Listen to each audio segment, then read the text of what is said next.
Hello दोस्तों, कैसे हो आप सभी। दोस्तों, आप सभी लोग की तैयारी अच्छी चल रही होगी। जहां तक मुझे लग रहा है कि मैं आपको डेली प्रोवाइड करा रहा हूं एक प्रैक्टिस सेट जो आपका रिवीजन तौर पे है। ये सेट आपका पहले ही एक बार अपलोड कर दिया गया था। अब क्या है कि रिवीजन करना आपके लिए बहुत ज़्यादा ज़रूरी है। ठीक है, जितना रिवीजन करेंगे उतना आपको पता चलेगा कि मुझे क्या क्या क्वेश्चन आ रहा है और कौन से क्वेश्चन पे मुझे ज़्यादा मेहनत करने की ज़रूरत है। तो आज का सेट नंबर 3 है। इसके पहले का 2 प्रैक्टिस सेट आपका अपलोड कर दिया गया है। 100 क्वेश्चन आपको कराया जाएगा जो कि पूरा सुपर फास्ट टेस्ट सीरीज होगा। तो वीडियो को लाइक अभी तुरंत कर दीजिए, क्योंकि आप सभी लोग सेट लगाने के बाद भूल जाते हैं लाइक करना। तो आप एक लाइक कर सकते हैं अगर आपको वीडियो पसंद आया तो चलिए वीडियो को शुरू कर लेते हैं। आज का पहला प्रश्न क्या है, इसको हम देख लेते हैं। पहला प्रश्न है कि बिक्री कर के स्थान पर मूल्य वृद्धि कर वैट को भारत में कब लागू किया गया था। तो इसका आंसर याद हो जाएगा आप सभी लोग को, 2005 में लागू किया गया था। बी करेक्ट आंसर हो जाएगा। नेक्स्ट क्वेश्चन की मनरेगा योजना के अंतर्गत काम की अर्जी मिलने पर कितने दिनों के भीतर काम देना अनिवार्य है। तो इसका आंसर देखा जाए तो आपका बी हो जाएगा, 15 दिनों के भीतर। नेक्स्ट क्वेश्चन, अगला प्रश्न है कि हरित क्रांति शब्द किसने दिया था। तो हरित क्रांति का जो शब्द दिया था ऑप्शन आपका सी हो जाएगा, विलियम गॉड। क्या हो जाएगा, विलियम गॉड।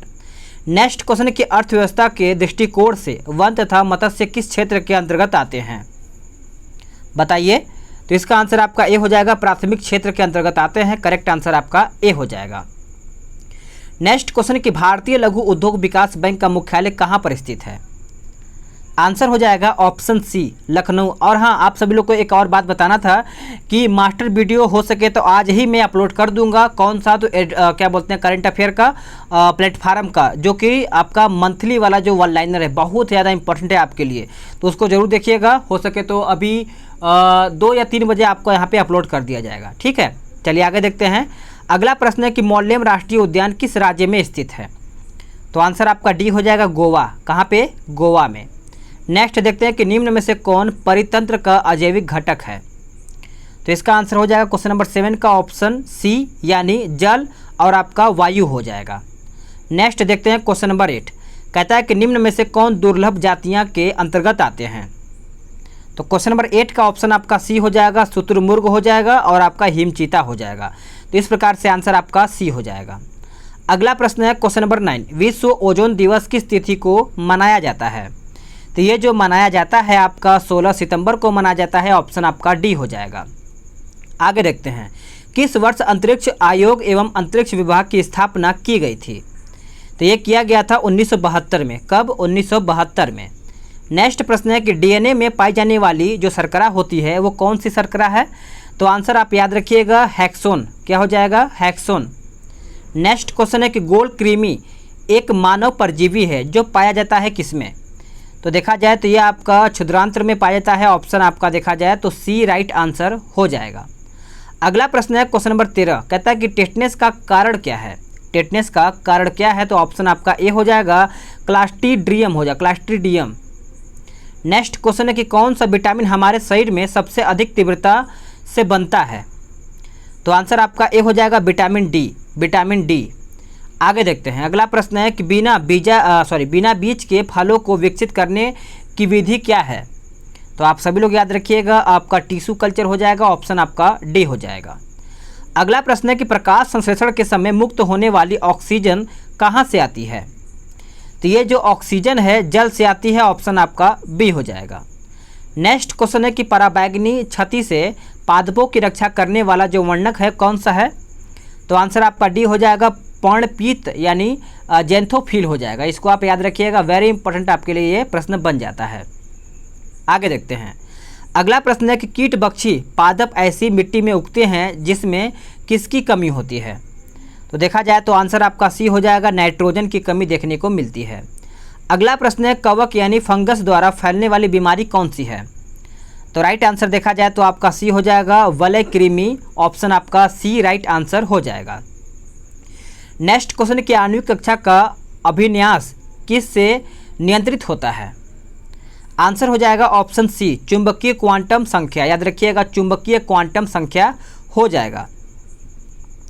किस प्रक्रिया में इलेक्ट्रॉन का लाभ होता है। तो आंसर आपका डी हो जाएगा, अवकरण। क्या हो जाएगा, अवकरण। आगे देखते हैं कि धातुओं का गुण जिसके कारण उन्हें पीटकर सीट में परिवर्तित किया जा सकता है वो क्या कहलाता है। तो आंसर देखा जाए तो आपका बी हो जाएगा, यानी आघात वर्णीयता हो जाएगा। ऑप्शन आपका बी हो जाएगा। ढलवा लोहे में कार्बन का प्रतिशत कितना प्रतिशत होता है? तो आप सभी लोग याद रखिएगा 3 से 5% होता है। ऑप्शन आपका सी हो जाएगा। नेक्स्ट क्वेश्चन है कि गैस तापमापी द्रव्य तापमापी की तुलना में ज़्यादा संवेदी होते हैं, ऐसा क्यों? तो देखिए ऐसा इसलिए होता है कि गैस का प्रसार गुणांक अधिक होता है। ऑप्शन आपका 24 का एक करेक्ट आंसर हो जाएगा। नेक्स्ट क्वेश्चन है कि 0 डिग्री सेंटीग्रेड पर जल की बर्फ क्रिस्टल समावस्था में होते हैं। जब इस प्रणाली पर दाब प्रयुक्त किया जाता है तब इस पर क्या प्रभाव पड़ता है? तो देखा जाए तो कोई प्रभावी परिवर्तन नहीं होता है। आंसर आपका यहाँ पे 25 का देखा जाए तो डी हो जाएगा। नेक्स्ट क्वेश्चन है कि निम्न में से किसका प्रयोग नोदक या रॉकेट में ईंधन के रूप में किया जाता है? आंसर हो जाएगा ऑप्शन ए, द्रव्य हाइड्रोजन प्लस द्रव्य ऑक्सीजन, याद रखिएगा। नेक्स्ट क्वेश्चन है कि न्यूक्लियर त्रिज्या को अभिव्यक्त करने वाला सबसे उपयुक्त यूनिट क्या होता है? आंसर हो जाएगा ऑप्शन बी, फर्मी। क्या हो जाएगा? फर्मी। नेक्स्ट क्वेश्चन है कौन सी अक्रिय गैस यौगिक बना सकती है? कौन सी अक्रिय गैस? तो देखिए इसका आंसर आप सभी लोग याद रखेंगे, क्या हो जाएगा बताइए? इसका आंसर आपका डी हो जाएगा, जिनॉन। क्या हो जाएगा? जिनॉन। आई थिंक मेरे हिसाब से यहाँ पे जिनॉन होना चाहिए, ठीक है, याद रखिएगा। आगे देखते हैं अगला प्रश्न क्या है। अगला प्रश्न है कि 2 निकायों के बीच ऊष्मा के प्रभाव की दिशा निर्भर करती है। तो आंसर आपका देखा जाए तो क्या हो जाएगा? इसका आंसर आपका डी हो जाएगा, उनके अपने अपने तापमान पर, यानी डी करेक्ट आंसर हो जाएगा। अगला प्रश्न है कि वायु की क्षैतिज गति से होने वाले ऊष्मा के अंतरण को क्या कहते हैं? आंसर आपका ए हो जाएगा, अभिवहन। अभिवहन। नेक्स्ट देखते हैं कि निम्न में से कौन सी प्रघटना यह निर्णय लेने में सहायक होती है कि प्रकाश एक अनुप्रस्थ तरंग है? आंसर हो जाएगा ऑप्शन बी, ध्रुवीकरण। क्या हो जाएगा? ध्रुवीकरण। अगला प्रश्न है कि जब किसी तालाब के शांत जल में पत्थर फेंका जाए तो तालाब में जल के पृष्ठ पर उगने वाली जो उठने वाली लहरें होती हैं वो कौन सी लहरें होती हैं? तो आंसर आपका ए और बी दोनों हो जाएगा, अनुप्रस्थ और आपका अनुदैर्ध्य हो जाएगा। तो आप इसको नोट कर लीजिएगा। अगला प्रश्न है किसी असंतुलित बल द्वारा किसी पिंड में उत्पन्न त्वरण होता है? आंसर हो जाएगा ऑप्शन ए, बल के अनुक्रमानुपाती, यानी ए आंसर आपका हो जाएगा। अगला प्रश्न है कि विद्युत चालकता की यूनिट क्या होता है? विद्युत चालकता का यूनिट क्या होता है? तो ऑप्शन आपका सी हो जाएगा, मोहो। क्या हो जाएगा? महो हो जाएगा। नेक्स्ट प्रश्न देखते हैं। अगला प्रश्न है कि टेलीफोन लाइन में बहने वाली धारा कौन सी है? आंसर हो जाएगा ऑप्शन बी, विद्युत ऊर्जा। क्या हो जाएगा? विद्युत ऊर्जा। नेक्स्ट प्रश्न है किसी भौगोलिक क्षेत्र को अनुसूचित क्षेत्र घोषित करने का संवैधानिक अधिकार किसे प्राप्त है? तो ये जो प्राप्त किया गया है राष्ट्रपति को प्राप्त किया गया है। ऑप्शन आपका बी हो जाएगा। विधान परिषद में राज्यपाल द्वारा कितने सदस्यों को मनोनीत किया जाता है? आंसर हो जाएगा ऑप्शन ए, कुल सदस्यों का 1/6 यहाँ पे मनोनीत किया जाता है। ए आंसर हो जाएगा। अगला प्रश्न है कि भारतीय संविधान में केंद्र तथा राज्य के मध्य विभाजन की परिधि में किसे बाहर रखा गया है? तो ये जो बाहर रखा गया है आप सभी लोग याद रखिएगा, आंसर आपका न्यायपालिका शक्ति को, यानी डी उत्तर हो जाएगा। अगला प्रश्न है कि पंचायती राज को संवैधानिक स्थिति प्रदान करने की संस्तुति सर्वप्रथम किस समिति द्वारा की गई थी? तो आंसर याद रखेंगे सभी लोग, LM सिंघवी समिति हो जाएगा। ऑप्शन आपका 39 का देखा जाए तो सी हो जाएगा। सरकारीय आयोग निम्नलिखित में से किससे संबंधित था? बताइए। तो आप याद रखिएगा केंद्र राज्य संबंध सुधार से संबंधित है। ऑप्शन आपका 40 का डी राइट आंसर हो जाएगा। नेक्स्ट क्वेश्चन है कि निम्नलिखित में से कौन सा भारतीय संविधान के अंतर्गत एक मौलिक कर्तव्य नहीं है? याद रखिएगा मौलिक कर्तव्य पूछा गया है। तो आंसर आपका देखा जाए तो बताइए क्या होगा? 41 का ऑप्शन आपका ए हो जाएगा, राष्ट्रीय महत्व स्मारकों की रक्षा करना। ये आपका देखा जाए तो ए गलत हो जाएगा, ठीक है।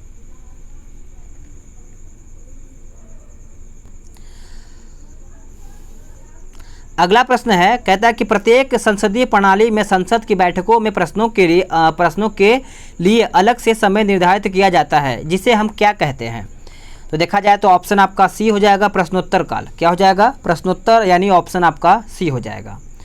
अगला प्रश्न है कि निम्नलिखित में से कौन सा भारतीय संविधान का अनुच्छेद सार्वजनिक सेवाओं में अवसर की समानता प्रदान करता है? ऑप्शन आपका सी हो जाएगा, अनुच्छेद 16। क्या हो जाएगा? अनुच्छेद 16। नेक्स्ट प्रश्न है कि राज्यसभा के विषय में सही क्या है? राज्यसभा के विषय में देखा जाए तो 1-3-4 हो जाएगा, यानी यह एक स्थायी सदन है। 1/3 सदस्य प्रति दूसरे वर्ष सेवा निवृत्त हो जाते हैं। चौथा कहता है कि इसे विघटित नहीं किया जा सकता है, याद रखिएगा। अगला प्रश्न है कि अस्पृश्यता निवारण अधिनियम कब पारित हुआ था? तो ये जो पारित किया गया था 1955 में किया गया था। कब किया गया था? 1955 में। नेक्स्ट क्वेश्चन, किस संसदीय समिति का नाम आकलन समिति या फिर स्थायी मितव्ययता समिति भी है? तो करेक्ट आंसर देखा जाए तो आपका सी हो जाएगा, प्राक्कलन समिति। क्या हो जाएगा? प्राक्कलन समिति। नेक्स्ट क्वेश्चन है कि पर्वतीय स्लोपों पर मृदा अपरदन को किस प्रकार नियंत्रित किया जा सकता है? आंसर हो जाएगा ऑप्शन डी, यानी समोच्च रेखीय जुताई। समोच्च रेखीय जुताई। नेक्स्ट क्वेश्चन देखते हैं कि निम्नलिखित में से किस वैज्ञानिक ने यह बताया है कि सूर्य के चारों ओर प्रत्येक नक्षत्र का मार्ग दीर्घ वृत्ताकार है? इसका आंसर आपका सी हो जाएगा, कैप्लर। क्या हो जाएगा? कैप्लर। अगला प्रश्न है कि हम सदैव चंद्रमा के एक ही पृष्ठ को देखते हैं, ऐसा क्यों? ऐसा इसलिए कि यह पृथ्वी के चक्कर लगाने और पृथ्वी धुरी पर घूमने में एक समान समय लेता है। इस प्रकार से आंसर आपका बी हो जाएगा। अगला प्रश्न है कि भूमध्य रेखा निम्नलिखित में से किस देश से होकर नहीं गुजरती है? आंसर हो जाएगा ऑप्शन ए, मैक्सिको। अगला प्रश्न है कि कंटूर के काल्पनिक रेखाएं जो दर्शाती हैं, तो याद रखेंगे सभी लोग, बराबर ऊंचाई वाले क्षेत्र को दर्शाती हैं। ऑप्शन आपका सी हो जाएगा। नेक्स्ट प्रश्न है कि निम्नलिखित में से कौन यानी अनवीनीकरण ऊर्जा का स्रोत है? आंसर आपका डी हो जाएगा, इनमें से सभी। कोयला, प्राकृतिक गैस और परमाणु ऊर्जा हो जाएगा। ठीक है, चलिए आगे देखते हैं। इसमें आपको 53 का बोल रहा है, सुमेलित करके बताइए। आज सिंपल है, बताइए। गुरु महिसानी देखा जाए तो आपका चला जाएगा लौह अयस्क। तलचर देखा जाए तो आपका चला जाएगा कोयला। जादूगोड़ा आप सभी को पता है कहाँ पे जाएगा, यूरेनियम। और जावर आपका सीसा में चला जाएगा। अगला प्रश्न है कि अंडमान निकोबार द्वीप में गद्दीदार चोटी कहाँ स्थित है? आंसर हो जाएगा ऑप्शन डी, उत्तरी अंडमान। याद रखिएगा, उत्तरी अंडमान। अगला प्रश्न है कि इंदिरा गांधी नहर को किन नदियों से पानी मिलता है? आंसर हो जाएगा ऑप्शन सी, सतलज और व्यास। याद रखिएगा, सतलज और व्यास हो जाएगा। भारत की जनगणना 2011 के अनुसार सर्वाधिक जनसंख्या वृद्धि वाला राज्य कौन सा है? आंसर हो जाएगा ऑप्शन बी, मेघालय हो जाएगा। क्या हो जाएगा? मेघालय करेक्ट आंसर हो जाएगा। अगला प्रश्न है कि प्रसिद्ध दर्शन द्वैतवाद का प्रतिपादन किसने किया था? तो ये जो किया गया था देखा जाए तो ऑप्शन आपका बी हो जाएगा, निम्बकाचार्य। निम्बकाचार्य हो जाएगा। वह पहला शासक कौन था जिसने भूमि को नाप कर लगान वसूल करना आरंभ किया था? तो आंसर आपका 58 का देखा जाए तो ऑप्शन आपका ए हो जाएगा, अलाउद्दीन खिलजी। क्या हो जाएगा? अलाउद्दीन खिलजी। नेक्स्ट क्वेश्चन है कि सल्तनत युग का अकबर किसे कहा जाता था? तो आंसर आपका डी हो जाएगा, फिरोज शाह तुगलक। याद रखिएगा, फिरोज शाह तुगलक करेक्ट आंसर हो जाएगा। अगला प्रश्न, विजयनगर साम्राज्य में व्यापारियों के प्रमुख समुदाय को क्या कहा जाता था? तो इसका आंसर याद रखेंगे, सेट्टी कहा जाता था। ऑप्शन आपका बी करेक्ट आंसर हो जाएगा। अगला प्रश्न है कि दिल्ली दरबार का आयोजन कब किया गया था? तो दिल्ली दरबार की आयोजन देखा जाए तो यह आपका दिसंबर 1911 में किया गया था। आंसर आपका ए उत्तर हो जाएगा। नेक्स्ट क्वेश्चन, असहयोग आंदोलन चलाने का प्रस्ताव किस कांग्रेस अधिवेशन में पारित किया गया था? आंसर हो जाएगा ऑप्शन सी, नागपुर अधिवेशन में। नेक्स्ट क्वेश्चन है कि व्यक्तिगत सत्याग्रह की शुरुआत कब की गई थी? बताइए। तो ये जो किया गया था 18 अक्टूबर 1951 में किया गया था। ऑप्शन आपका 63 का 63 है ना, तो आंसर आपका यहाँ पे बी होगा। ठीक है, 17 अक्टूबर 1940 होगा। आप इसको याद रखिएगा, बाय मिस्टेक थोड़ा सा मिस्टेक हुआ है। आंसर आपका बी हो जाएगा। नेक्स्ट क्वेश्चन है कि भारत में आधुनिक शिक्षा का जन्मदाता किसे कहा जाता है? तो ये जो कहा जाता है आप सभी लोग याद रखिएगा, चार्ल्स ग्रांट को कहा जाता है। ऑप्शन आपका बी हो जाएगा। नेक्स्ट क्वेश्चन है कि गांधी जी ने नवजीवन पत्रिका किस भाषा में प्रकाशित की थी? तो याद रखेंगे, गुजराती भाषा में। ऑप्शन आपका बी राइट आंसर हो जाएगा। निम्न में से कौन सही सुमेलित है? तो देखा जाए तो आपका Hunter Commission 1882। Option B correct answer हो जाएगा। नेक्स्ट क्वेश्चन है कि करम शाह तथा टीपू मीर ने निम्न में से किस विद्रोह का नेतृत्व किया था? बताइए क्या होगा इसका आंसर? तो इसका आंसर याद रखेंगे सभी लोग, बी हो जाएगा, यानी पागलपंथी विद्रोह हो जाएगा। आगे देखते हैं कि बंगाल में द्वैत शासन कब लागू किया गया था? बताइए। तो ये लागू किया गया था 1765 ईस्वी में। ऑप्शन आपका करेक्ट आंसर ए हो जाएगा। जापान ने पर्ल हार्बर पर कब आक्रमण किया था? जापान ने, तो इसका करेक्ट आंसर देखा जाए तो 1941 में किया गया था। ऑप्शन आपका बी करेक्ट आंसर हो जाएगा। साहित्य के क्षेत्र में याद रखिएगा, साहित्य के क्षेत्र में वर्ष 2020 के बुकर पुरस्कार किसे प्रदान किया गया था या फिर किया गया है? तो आपका ऑप्शन ए हो जाएगा डगलस स्टुअर्ट। नेक्स्ट क्वेश्चन है कि निम्न में से किस मंत्रालय द्वारा स्वामित्व योजना की शुरुआत की गई है? आंसर हो जाएगा पंचायती राज मंत्रालय। याद रखेंगे, बी राइट आंसर हो जाएगा।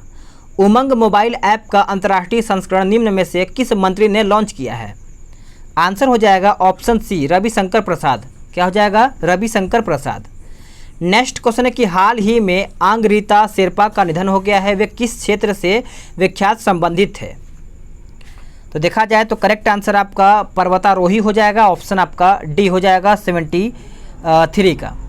नेक्स्ट क्वेश्चन है कि भारतीय सेना और महाराष्ट्र पुलिस ने लुलनगर में किस नाम से आतंकवाद विरोधी अभ्यास का आयोजन किया है? तो देखा जाए तो आपका सुरक्षा कवच हो जाएगा। ऑप्शन आपका 74 का ए राइट आंसर हो जाएगा। भारत के किस राज्य में छात्रों को स्कूट ने किस यहाँ पे स्कूट लिखा है, स्कूल होना चाहिए। स्कूल ने किट वितरित करने के लिए जगन्नाथ विद्या कानुका योजना की शुरुआत किया है? तो देखा जाए तो 75 का ऑप्शन आपका डी हो जाएगा आंध्र प्रदेश। क्या हो जाएगा? आंध्र प्रदेश। हाल ही में किस आईआईटी संस्थान ने कोविड-19 जांच के लिए कोविरैप नामक डायग्नोस्टिक किट विकसित किया है? थोड़ा सा बताइए इसका आंसर क्या होगा? क्या होगा इसका आंसर? तो इसका आंसर याद रखेंगे सभी लोग, बी हो जाएगा आईआईटी खड़गपुर। नेक्स्ट क्वेश्चन है कि हाल ही में उत्तर प्रदेश के किस जिला जनपद के मशहूर मूर्तिकला टेराकोटा को जीआई टैग मिला है? आंसर हो जाएगा 77 का ऑप्शन सी गोरखपुर। क्या हो जाएगा? गोरखपुर। जैसे ही आपका ये बुक ख़त्म होता है तो तुरंत आपका वॉल्यूम 2 स्टार्ट कर दिया जाएगा, ठीक है। वन क्षेत्र में सर्वाधिक वृद्धि करने वाला राज्य निम्नलिखित में से कौन सा है? तो आंसर आपका देखा जाए 78 का, तो बी हो जाएगा कर्नाटक। क्या हो जाएगा? कर्नाटक। अगला प्रश्न है कि एशियाई खेल 2022 का आयोजन कहाँ पे किया जाएगा? तो राइट आंसर देखा जाए तो आपका हांगचू में किया जाएगा। ऑप्शन आपका बी राइट आंसर हो जाएगा। नेक्स्ट क्वेश्चन, कीवी फल के लिए जैविक प्रमाणीकरण पाने वाला देश पहला राज्य कौन बन गया है? तो इसका आंसर आपका ए हो जाएगा अरुणाचल प्रदेश। क्या हो जाएगा? अरुणाचल प्रदेश। अगला प्रश्न है किस राज्य में भारत की पहली सौर ऊर्जा से चलने वाली ट्रेन का उद्घाटन किया गया है? आंसर हो जाएगा ऑप्शन बी केरल। क्या हो जाएगा? केरल। नेक्स्ट क्वेश्चन कि राफेल फाइटर एयरक्राफ्ट को किस वायुसेना स्टेशन पर औपचारिक रूप से भारतीय वायुसेना में सम्मिलित किया गया है? आंसर हो जाएगा ऑप्शन ए अंबाला। क्या हो जाएगा? अंबाला। नेक्स्ट क्वेश्चन है कि हाल ही में चर्चा में रहा सतलुज बांध भारत सरकार द्वारा किस देश में निर्माण करने की घोषणा की गई है? तो इसका आंसर आपका डी हो जाएगा अफगानिस्तान। क्या हो जाएगा? अफगानिस्तान। पहला ग्लोबल सिनेमा फेस्टिवल 2020 का आयोजन कहाँ पे किया गया है? तो ये जो किया गया है आप सभी लोग याद रखेंगे, डी उत्तर हो जाएगा सिक्किम। क्या हो जाएगा? सिक्किम। अमेरिकी राष्ट्रपति चुनाव में डेमोक्रेटिक पार्टी का चुनाव चिन्ह क्या है? तो चुनाव चिन्ह देखा जाए तो ऑप्शन आपका बी हो जाएगा गधा। क्या हो जाएगा? गधा। नेक्स्ट क्वेश्चन है कि हाल ही में भारत के सबसे लंबे single lane motorable suspension bridge का उद्घाटन कहाँ पे किया गया है? तो ये जो उद्घाटन किया गया है उत्तराखंड में किया गया है। कहाँ पे? उत्तराखंड में। रेलवे बोर्ड के नए अध्यक्ष कौन बनाए गए हैं? तो 87 का आंसर आपका सुनीत शर्मा हो जाएगा। ऑप्शन आपका बी हो जाएगा। ये ओल्ड करंट अफेयर भी हो सकता है। नेक्स्ट क्वेश्चन है कि डेनिस मिशगल किस देश के प्रधानमंत्री हैं? तो आंसर आपका यूक्रेन हो जाएगा। ऑप्शन आपका सी हो जाएगा। देखिए करंट अफेयर के आप चिंता ना करिएगा, क्योंकि करंट अफेयर में आपको इतना रिवीजन करा दूंगा। मास्टर वीडियो एमसीक्यूज में इतना रिवीजन कराऊंगा। हर महीने आपका करंट अफेयर का बुक लॉन्च करूंगा, यानी जो लॉन्च हुआ रहेगा मैं आपको सेट के रूप में करवा दूंगा, ताकि आपका रिवीजन ज़्यादा से ज़्यादा हो पाया और स्कोर आप अच्छा से खाता। जो है बिहार में अगर पूछेगा पीटी में 20 से 25 क्वेश्चन, तो आप उसको अच्छे खासा रिवीजन के तौर पे सही कर पाएँ। तो आप करंट का तो आप टेंशन ना ही लीजिए तो अच्छा है मेरे हिसाब से, ठीक है। विश्व प्रतिस्पर्धा सूचकांक 2020 में भारत का स्थान क्या था? तो 89 का आंसर देखा जाए तो 43वां स्थान था। ऑप्शन आपका डी हो जाएगा। बाय बाय कोरोना पुस्तक के लेखक कौन है? तो बाय बाय कोरोना याद रखिएगा प्रदीप श्रीवास्तव हो जाएगा। ऑप्शन आपका बी हो जाएगा। विश्व प्रेस स्वतंत्रता दिवस कब मनाया जाता है? तो 91 का ऑप्शन आपका ए हो जाएगा। 3 मई को मनाया जाता है। नेक्स्ट क्वेश्चन है कि 17वीं बिहार विधानसभा के प्रोटेम स्पीकर कौन नियुक्त हुए हैं? आंसर हो जाएगा जीतन राम मांझी, जीतन राम मांझी। नेक्स्ट प्रश्न है कि स्वास्थ्य और चिकित्सा के क्षेत्र में सहयोग के लिए भारत ने किस देश के साथ समझौता किया है? आंसर हो जाएगा ऑप्शन बी कंबोडिया, कंबोडिया। अगला प्रश्न है कि वजुभाई वाला वर्तमान में किस राज्य के गवर्नर है? तो आप कमेंट बॉक्स में बता सकते हैं, ठीक है। अगला प्रश्न है कि नवनिर्वाचित अमेरिका उपराष्ट्रपति ने किस भारतीय मूल की पुरुष या फिर महिला को अपना प्रेस सचिव बनाने की घोषणा की है? आंसर हो जाएगा ऑप्शन डी यानी सबरीना सिंह। अगर आप मैथ्स वगैरह लगाना है तो आप पीडीएफ डाउनलोड करके रिवीजन अच्छा से कर लीजिएगा। अगर आपको वीडियो पसंद आए तो वीडियो को लाइक कीजिए, शेयर कीजिए, और जो लोग चैनल से अभी तक नहीं जुड़े हैं वो चैनल से जुड़ जाएंगे ताकि उनको रेगुलर प्रैक्टिस सेट मिल पाएगा। मिलते हैं एक नई वीडियो में, आज के लिए इतना ही। जय हिंद, वंदे मातरम।